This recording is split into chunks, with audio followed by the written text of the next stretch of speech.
विश्व में चल रहे युद्धों में सभी देश युद्ध के नियमों का उल्लंघन कर रहे हैं और जब खुद कमजोर पड़ते हैं तो उसी नियम के सहारे बचने की गुहार लगाते हैं। इजराइल बीते 1 साल से अधिक समय से युद्ध नियमों का उल्लंघन करते हुए गाजा में नरसंहार कर रहा है। यहाँ तक कि उसके नरसंहार के खिलाफ उसकी मदद करने वाला अमेरिका तक बोल चुका है। उसके बाद भी इजराइल नहीं रुक रहा है। ऐसे में गाजा की मदद के लिए ईरान जैसे देश सामने आए हैं। इससे ईरान और इजराइल के बीच युद्ध शुरू हो गया। हेलो दोस्तों, मैं हूं अरविंद योगराज। ध्यान से सुनो इस कड़क अपडेट को जो बताने जा रहा हूं, क्योंकि जो संकेत मिल रहे हैं और अगर वैसा ही होता है तो इसका अंजाम बेहद तबाही भरा हो सकता है। तो ईरान और इजराइल एक दूसरे पर मौका पाते ही हमला कर रहे हैं, ये हम देख रहे हैं। आशंका है कि इजराइल अंतर्राष्ट्रीय कानूनों का उल्लंघन करते हुए ईरान के परमाणु ठिकानों पर भी हमला कर सकता है।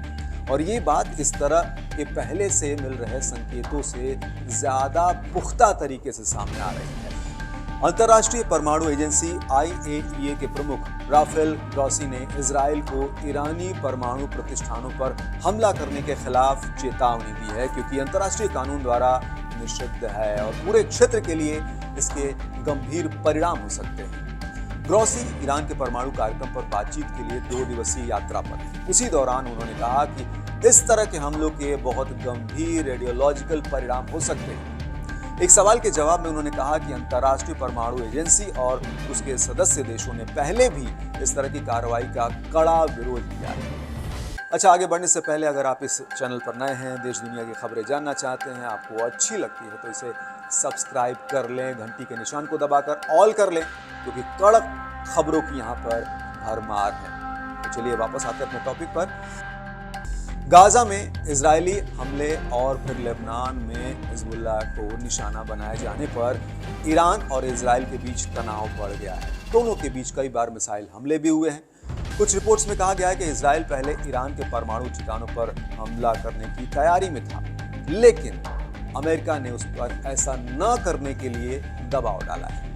हालांकि इस हफ्ते की शुरुआत में इजराइल के नए रक्षा मंत्री ने कहा कि ईरान अपने परमाणु ठिकानों पर हमलों के लिए पहले से कहीं अधिक असुरक्षित है और अब इजराइल के पास अपना सबसे महत्वपूर्ण लक्ष्य हासिल करने का मौका है। आप समझ रहे हैं क्या कहा जा रहा है? घुमा कर कहा जा रहा है, घुमा कर कान पकड़ा जा रहा है। सीधे शब्दों में हमले की धमकी दी जा रही है। तो उनके इन बयानों ने इस बात की चिंता बढ़ा दी है कि इजराइल जल्द ही ईरान के परमाणु ठिकानों पर हमला कर सकता है। ग्रॉसी ने कहा है कि मौजूदा तनाव से पता चलता है कि ईरान के परमाणु कार्यक्रम पर बातचीत और कूटनीति के लिए जगह कम होती जा रही है। देखिए, ईरान का परमाणु कार्यक्रम लंबे समय से पश्चिम की आंख की किरकिरी बना हुआ है। वो ईरान के यूरेनियम एनरिचमेंट को परमाणु हथियार विकसित करने के एक गुप्त प्रयास के रूप में देखता रहा है और इसे मिटाने के प्रयास में भी लगा रहा है। हालांकि ईरान का कहना है कि उसका यूरेनियम संवर्धन कार्यक्रम पूरी तरह से शांतिपूर्ण उद्देश्यों के लिए है। उसका दावा है कि वो परमाणु ऊर्जा को बिजली उत्पादन और चिकित्सा अनुसंधान जैसे गैर सैन्य जरूरतों के लिए उपयोग करना चाहता है, न कि परमाणु हथियारों के विकास के लिए। तो ईरान के मुताबिक यह कार्यक्रम उसके परमाणु ऊर्जा और चिकित्सा क्षेत्रों की आवश्यकताओं को पूरा करने के लिए महत्वपूर्ण है। और उधर जैसा मैंने कहा कि कई पश्चिमी देश, विशेष रूप से अमेरिका और यूरोपीय देश, इस दावे पर संदेह करते हैं और इस मुद्दे पर दोनों पक्षों के बीच अक्सर विवाद और तनाव बना रहता है। अब जरा आपको ले चलते हैं 2015 में, जब ईरान और विश्व की अन्य शक्तियों के बीच परमाणु समझौते से ईरान के लिए महत्वपूर्ण प्रतिबंधों में राहत के बदले उसके परमाणु कार्यक्रम की सीमाएं तय कर दी गई। लेकिन 2018 में अमेरिका इस समझौते से बाहर निकल गया। इसके बाद समझौता टूट गया और इस कारण ईरान ने अपनी यूरेनियम संवर्धन क्षमताओं को बढ़ाया।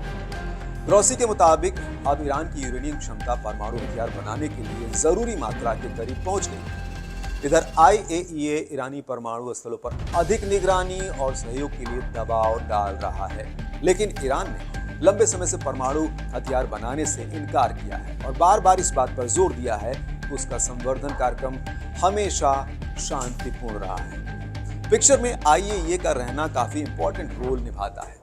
अच्छा, जो नहीं जानते उनके लिए IAEA यानी इंटरनेशनल एटॉमिक एनर्जी एजेंसी, अंतर्राष्ट्रीय परमाणु ऊर्जा एजेंसी, ये अंतर्राष्ट्रीय स्तर पर परमाणु सुरक्षा के मानक विकसित करता है और उन्हें लागू करने में देशों की मदद करता है ताकि दुर्घटनाओं और आपदाओं से बचा जा सके।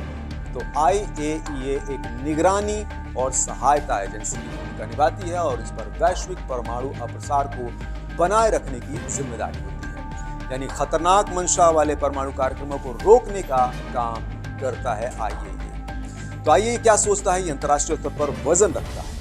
खैर, उधर गुरुवार को ग्रॉसी के साथ बैठक के बाद ईरानी विदेश मंत्री अब्बास अरागची ने कहा कि उनका देश अपने परमाणु कार्यक्रम पर IAEA के साथ सहयोग और बातचीत करने के लिए तैयार है, लेकिन दबाव और धमकी के तहत ऐसा वो नहीं करेगा।